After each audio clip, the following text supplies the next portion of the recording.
Good morning. We are on the way to Samut Sakhon, a city by the mouth of the Gulf of Thailand.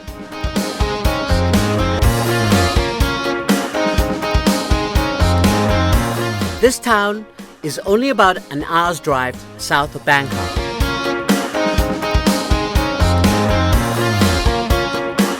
Samut Sakhon has become, in the past 50 years, the center for seafood trade for the central region of Thailand.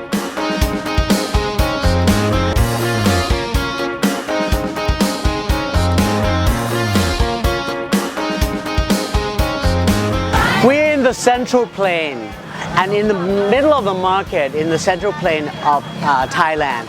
And this town is called Samut Sakhon or Mahachai. You see, all around me, there's plentiful supply of everything in this market. So that's fresh fish, fresh food, fresh produce.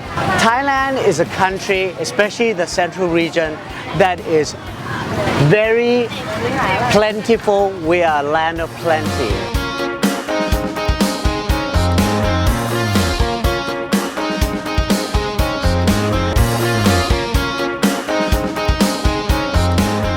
Every food culture has its own rules and regulations in that cuisine.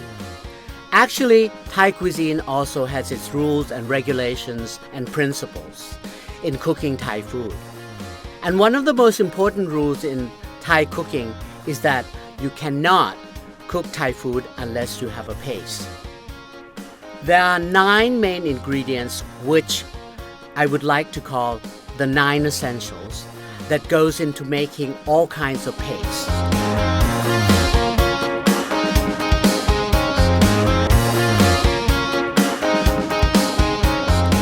They are galangal, lemongrass, kaffir lime, the rind only, Thai shallots, Thai garlic, cilantro or coriander roots, white peppercorns, fresh and dry chili peppers of all kinds, and shrimp paste.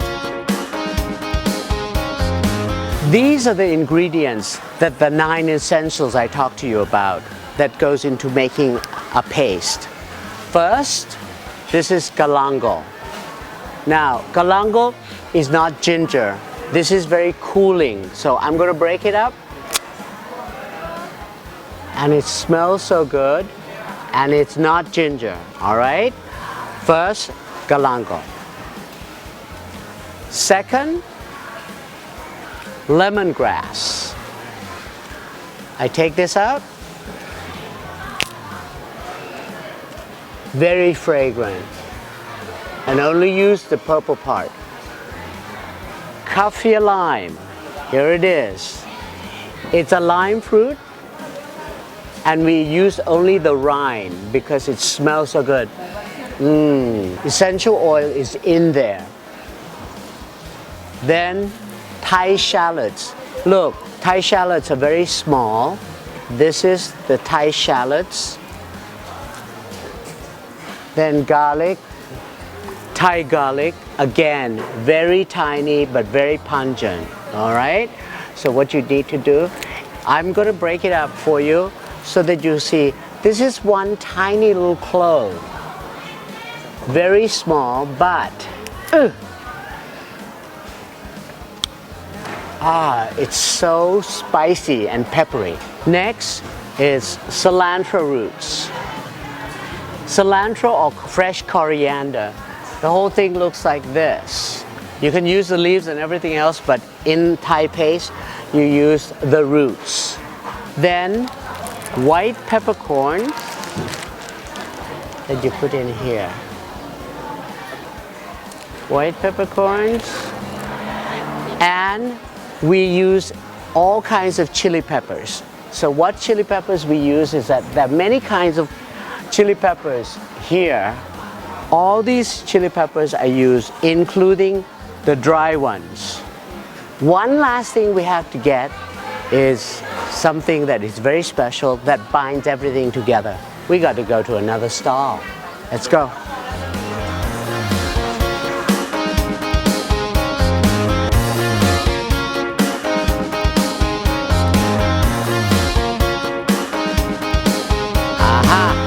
This is the ninth ingredient that I was talking about. It's shrimp paste, and it's made from krill or shrimp larvae. ขอชิมได้ไหม ได้ค่ะอย่างดีค่ะกะปิกุ้ง It's something that will bind all the ingredients that you pound together. Well, it's an acquired taste, but this is really good. Quite salty, smells of the sea. So, what we're gonna do is we're gonna go over and see how this is made. All right, let's go.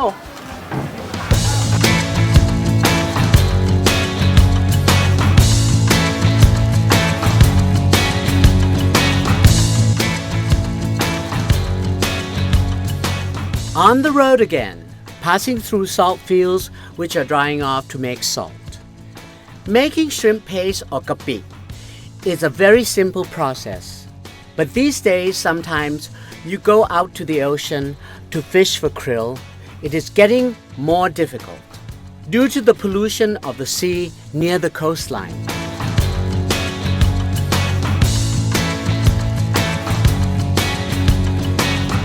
We are at Ban Krasa Khao, and here they probably make the best kapi or shrimp paste in the region. To make shrimp paste, you start off with krill from the sea, still cold and fresh. Drain off the water and mix in salt at 10:1 proportion.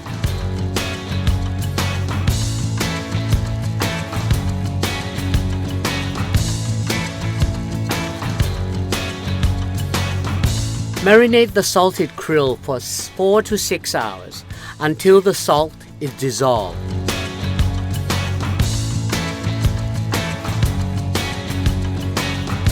Dry out the salted krill on fine mesh sheet in the sun and turn occasionally.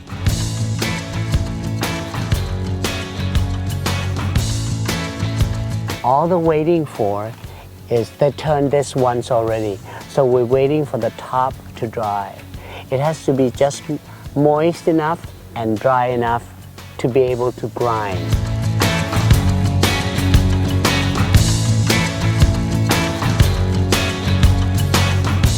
When the krill is sufficiently dry, bring it to the grinder and grind all of it into a paste.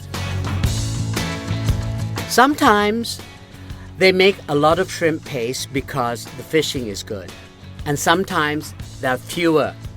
Today, we're making a small batch.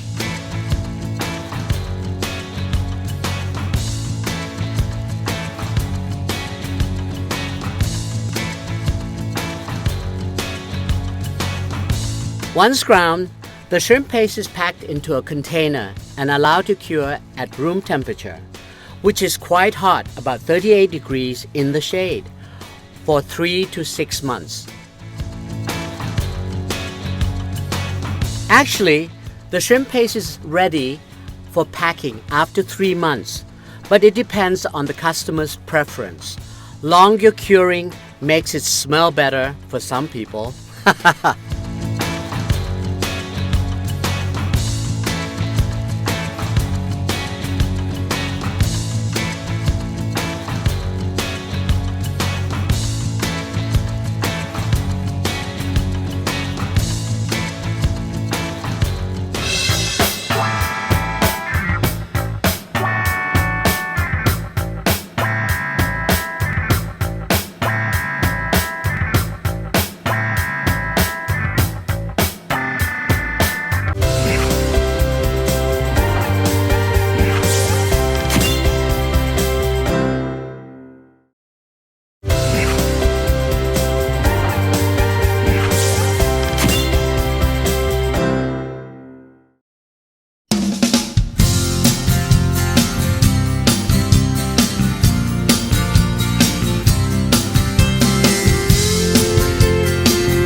Mahachai or Samut Sakhon is the first and foremost seaport for the central region.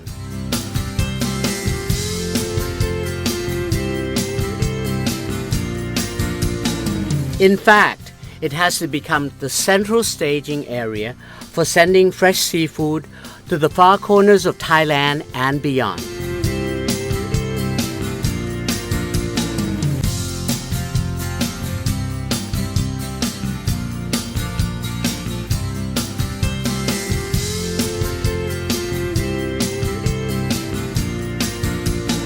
Mahachai or Samut Sakhon has just become a center for all kinds of seafood that comes, and it arrives from small boats, big boats, and then these people have stalls in the market and they all sell all kinds of fish and seafood here. Look at it, abundant.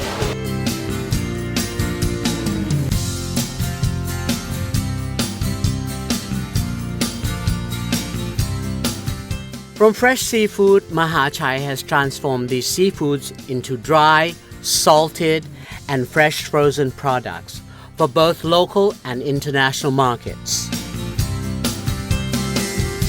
We also, in this market, not only do we have fresh fish from the ocean, very, very fresh, we also have dry fish, dry seafood, dry squid, all kinds of stuff. This is also a squid.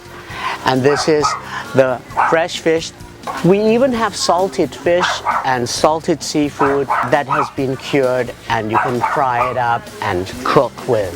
So it's very, very, very expansive and plentiful.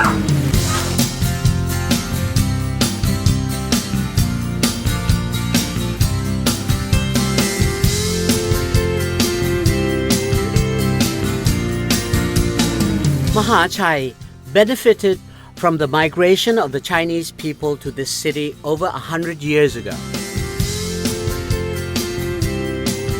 The Chinese brought prosperity to this seaport town. They're hardworking and were determined to improve their lot by working hard at all kinds of businesses. But more importantly, the Chinese brought their new cooking techniques to Thai cuisine. Stir frying and deep fat frying. They also brought with them the concept of eating out at restaurants.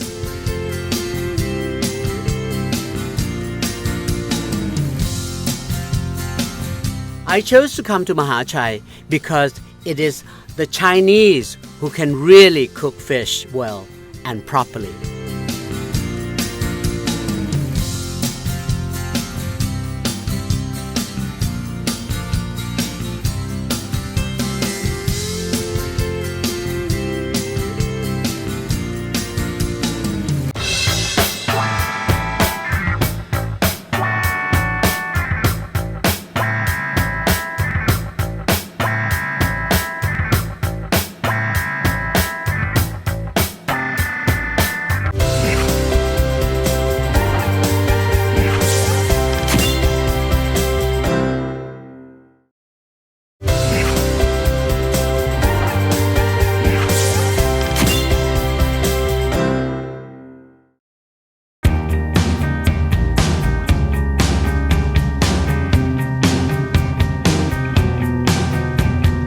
We're going to a restaurant of a friend called Chai. His father started the Rot Tip restaurant over 60 years ago in this town. It used to be a small shop in the market, but as you know, the Chinese are so hardworking, and 40 years ago, they built this new Rot Tip restaurant and bought the land surrounding it. Here I am at New Rot Tip restaurant. I chose this restaurant to come and cook two dishes. One is a Chinese dish that is a steamed fish, which the Chinese are so good at making. And the other one is a very, very Thai dish, and it is a stir-fried with a red curry paste of catfish. Wonderful.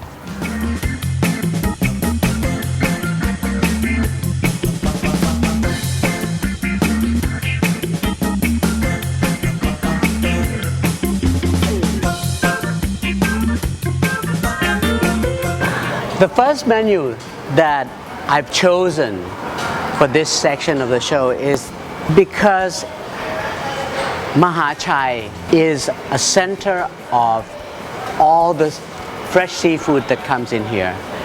And I actually have to admit that we Thais, normal Thais, are not good at cooking fish. The Chinese, who are all over the place in this town, know how to cook fish properly. So I chose this menu, which is a steamed fish, which is a giant pompano, and it's going to be steamed with plum. And they do it so well that I just want him to show you how it's done. First, the chef cuts up the whole pompano into even pieces. This is important because the size and thickness of the fish will ensure even cooking, i.e. steaming.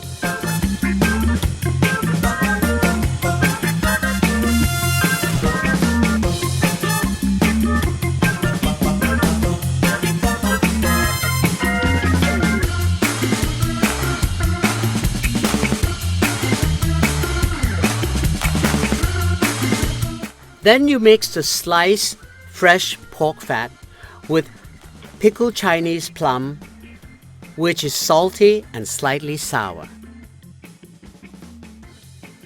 Then you add the granulated sugar, vinegar, and salt to the pork fat and mix with your hands. Put the marinated pork fat all over the fish. Sprinkle the whole fish with julienne ginger. Then top with soaked Chinese mushroom slices.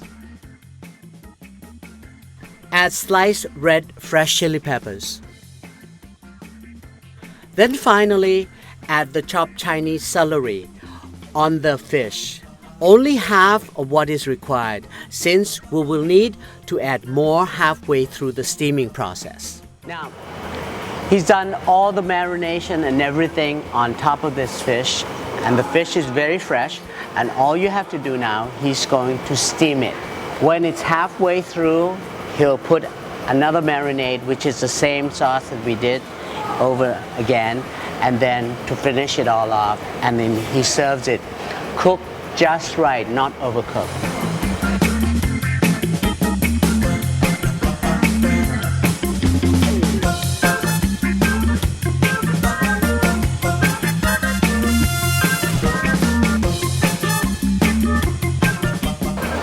Now we're ready to get it. Ah, look at this.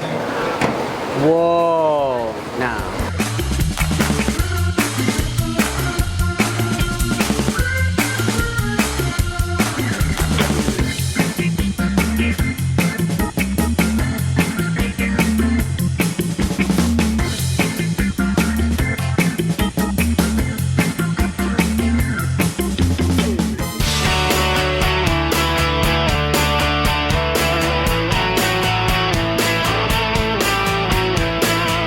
Now I'm going to show you how to make a curry paste from all those ingredients that we saw at the bottom. Okay? Now,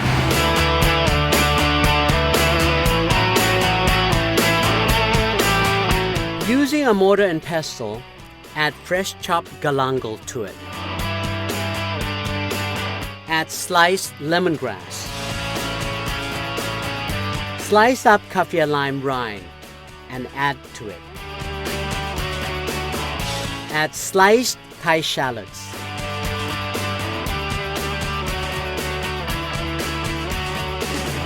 Add Thai garlic. Add chopped coriander roots or cilantro roots.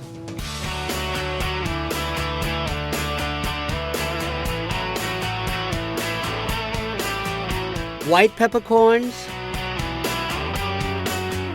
And soaked dry chili peppers. Now you have to pound it.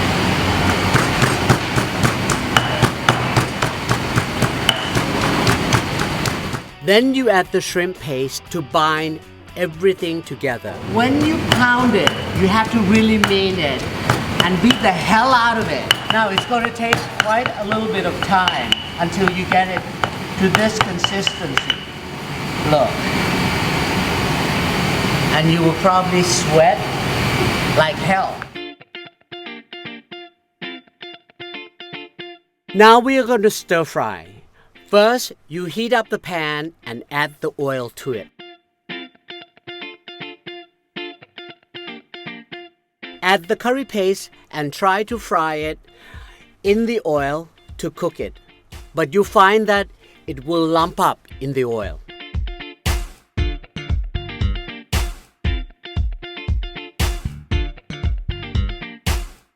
So to prevent it from lumping up, add a little coconut cream to make the paste spreadable and cook easier.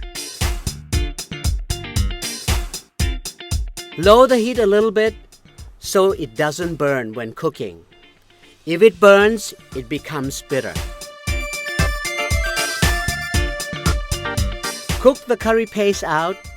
It should take about a minute. Then add the catfish.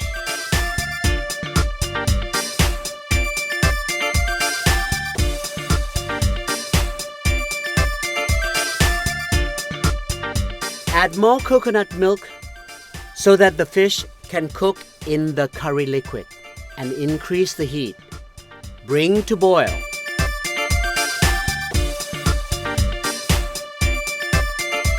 You see this? It starts to break. Now you have to work quickly. Add the torn kaffir lime leaves.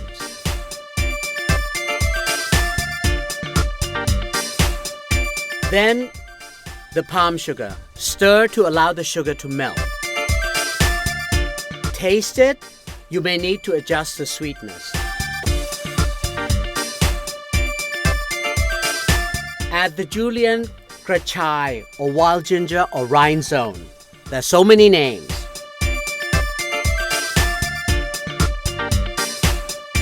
Add sliced red and yellow chili peppers. Stir. Add julienne kaffir lime.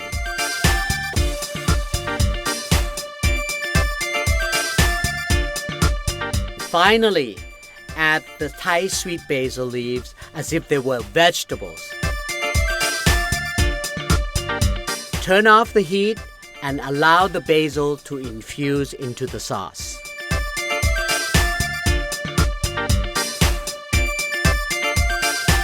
Plate it and decorate it with sliced red chili peppers and fresh basil leaves.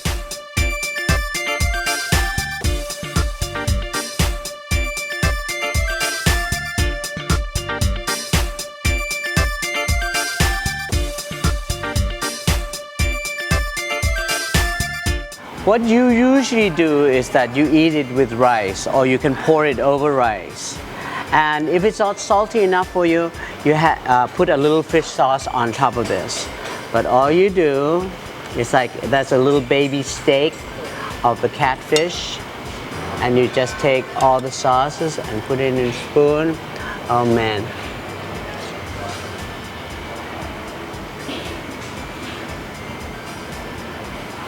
It's quite good.